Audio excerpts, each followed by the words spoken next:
Alright, isa pong maulang araw ng Lunes sa inyo mga kababayan.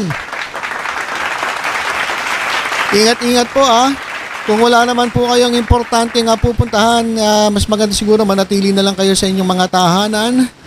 Sapagkat pabugso-bugso ang ulan at malakas po ang hangin. Actually, dito nga po sa amin ay nag-brownout, buti na lang saglit lang. Kasi malakas din po yung kidlat at kulog. Kaya mag-iingat po tayo mga kababayan. Okay, so pag-usapan natin etong si Vice President Sara Duterte. Nako, eto pong ating Vice Presidente, imbis na ipagmalaki ang mga infrastruktura ng ating bansa, ang ginawa ay sinisiraan pa. At may mas matindi pa mga kababayan. Ito, panoorin natin para marinig natin at paliliwanag ko sa inyo kung ano yung mas matindi pa sa ginawa ng ating Vice Presidente. Maliban dun sa paninira dito sa ating mga infrastruktura, meron siyang ipinagmalaki. At yung ipinagmalaki niya ay pakinggan nyo na lang mga kababayan. Mas maganda marinig ninyo. Ito po si Sara Duterte, nagsasalita po mga kababayan diyan po sa Australia. Ang ginagawa po niya kasi nag-iikot na siya Nag-iikot na po siya sa iba't ibang bansa at inuuto. At binubudol. Kinakausap niya itong ating mga kababayan doon at humihingi ng suporta para maibalik ang kanyang amang si dating Pangulong Rodrigo Duterte dito sa Pilipinas.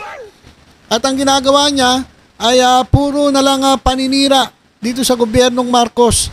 Ito mga kababayan, pakinggan natin. Ito po yung may kinalaman dito sa isang tulay dito sa ating bansa. Tapos doon sa ad nila, merong mga tourist spots ng Pilipinas. So iba-ibang tourist spot.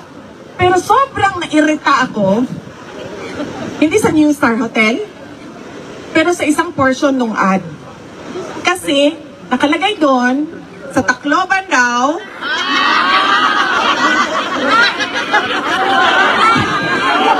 anong tourist spot niyo doon? Diba? Ano ba? San Juanico Bridge. Tourist spot daw ang San Juanico Bridge. Alam niyo ba gaano kahaba ang San Juanico Bridge? 2.6 kilometers. Sobrang irritated ako. Paano naging tourist spot ang 2.6 kilometers na bridge? Ang bridge sa China, papunta sa Shenzhen, papunta sa Macau, papunta sa Hong Kong. Gaano kahaba? 264 kilometers. Yun ang tourist spot. Yun ang modernization. Yun ang infrastructure. Hindi ang 2.6 kilometers na San Juanico Bridge na ngayon, nagkakagulo pa paano ayusin. Diba? Hindi ko alam bakit hindi nakikita yon ng administration. Hindi tourist spot ang 2.6 kilometers. Ang 264 kilometers, yan ang tourist spot. Umutang ka, gumawa ka ng 264 kilometers na tulay sa Pilipinas. Kahit hindi nagkailangan ng tulay, gawan mo ng tulay. Kasi 264 kilometers yan. Tulay. Diba? Cagayan de Oro, to Siquijor, to Dumaguete, tulay papuntang Cebu, Cebu papuntang Bohol, Bohol papuntang Leyte, sa Amar papuntang Bicol, yan. Romblon papuntang Marinduque, Marinduque papuntang Batangas, tulayan mo yan lahat. Yan ang tourist spot. Philippines, the country of bridges.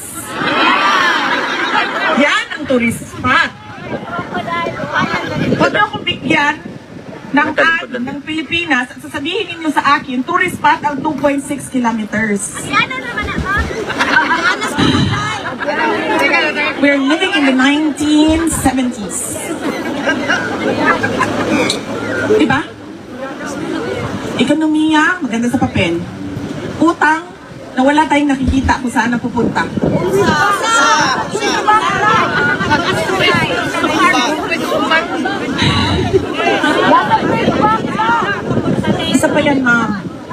budget na hindi mo alam kung saan ginastos.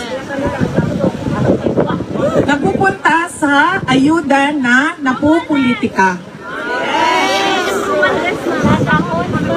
Diba? Bakit? Kaya pagkahuman ako, manang Nature Republic na tanglak ilangang sa ninyo. Kung man lang gani sila kakita, kung man lang gani sila nakareklamo, ngano ingana inyong hangad. Pagbuhat mo o tourist spot na 2.6 kilometers. Huwag mo na ulaw sa China? Lingon po ng China, uy. Maulaw po ni sa Pilipinas, uy. Kaya 2.6 lang ilahan tulay. I don't know. I do not understand. Why? Why?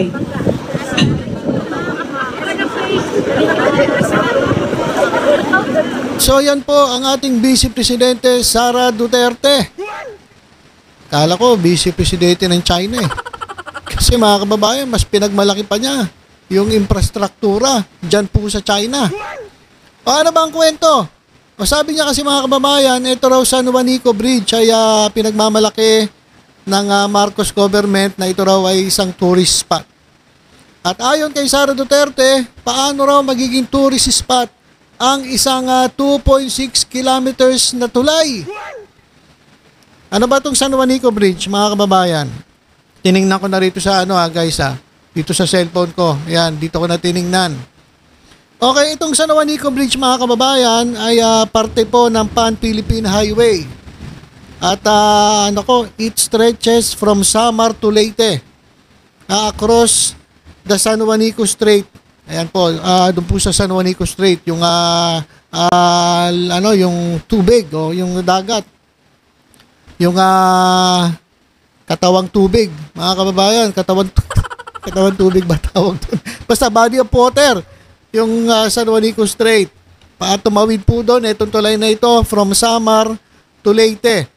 Ito po ay located by the Municipality of Santa Rita, Samar, and the City of Tacloban, Leyte. Okay, so hindi ka natin babasahin. At sabi ni Sara Duterte, mga kababayan, ito raw ay 2.6 kilometer bridge. 2.6 kilometers. Tingnan nyo.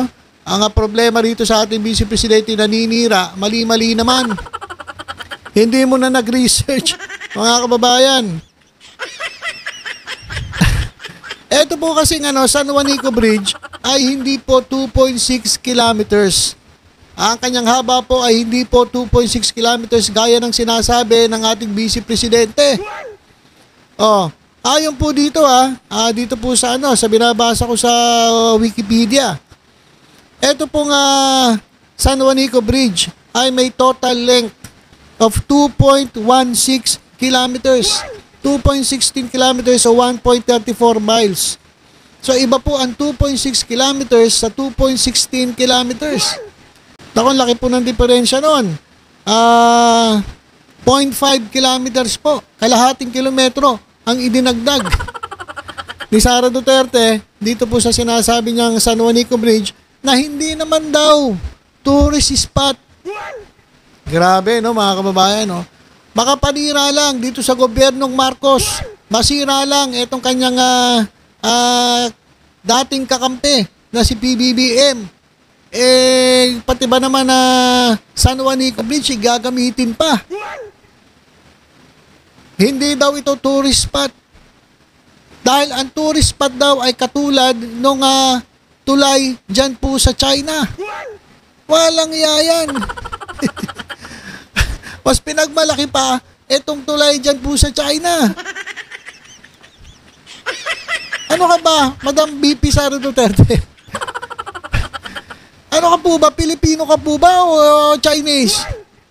Bakit parang mas pinagmamalaki mo pa itong mga infrastruktura dyan po sa China imbis na ang ipagmalaki natin itong ating mga infrastruktura dito sa Pilipinas? Ayun daw ang tourist spot. Yung 264 kilometers na tulay dyan po sa China. Sa totoo lang, mga kababayan, talaga namang high-tech na ang China. Talagang malagaganda ang kanilang infrastruktura. Pero hindi mo naman kinakailangan na kalandakan pa sa kapwa natin mga Pilipino, yung ganong klaseng mga bagay. Para ka namang hindi Pilipino kung magsalita. Ano yun? Para bang ikinahihiya mo o binabastos mo itong ating bansa sa pamamagitan ng pagmamalaki mo yung ibang bansa. Pangit yun. Ikaw pa naman ay vice presidente, vice president ka ng Pilipinas. Ano, vice president ka na ba ng China? Parte ka na ba ng gobyerno ng China? Walang iyaya. Tapos, maninira ka, mali pa. 2.6 kilometers daw, hindi po, 2.16. Mali pa eh. Ayan ang sinasabi natin mga kababayan. Alam niyo, ito lang ang masasabi ko. Kung mahal po natin ang ating bansang Pilipinas, kahit anong mangyari, ipagmamalaki po natin ang ating bansa.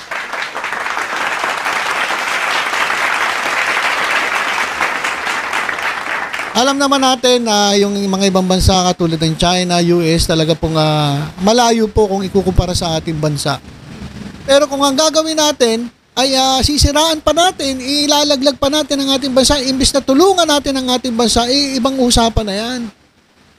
Yan po ay pambabastos na sa ating bayan. Okay lang sana kung hindi ka opisyalis ng gobyerno, kaso ikaw ang pangalawa sa pinakamataas na may posisyon sa gobyerno. Tapos ganyan ka magsalita, sisiraan mo ang ating bansa sa kapwa nating Pilipino dyan sa Australia.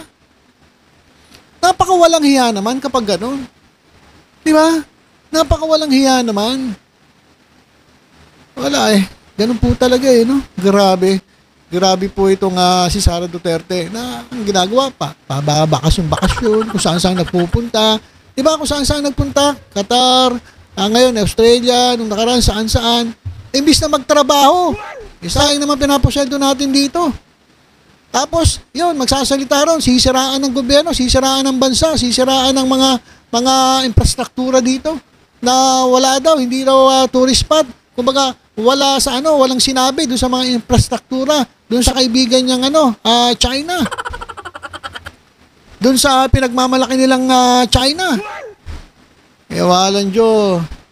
Kapag ganyan, mga kababayan, mag-isip-isip kayo. Wala na po yung pagmamahal sa bansa. Dahil po sa kanilang away politika. Nadadamay na po ang ating bansa. Mga kababayan, sana po, sa susunod, pumili po talaga tayo ng yung mahal yung ating bansa.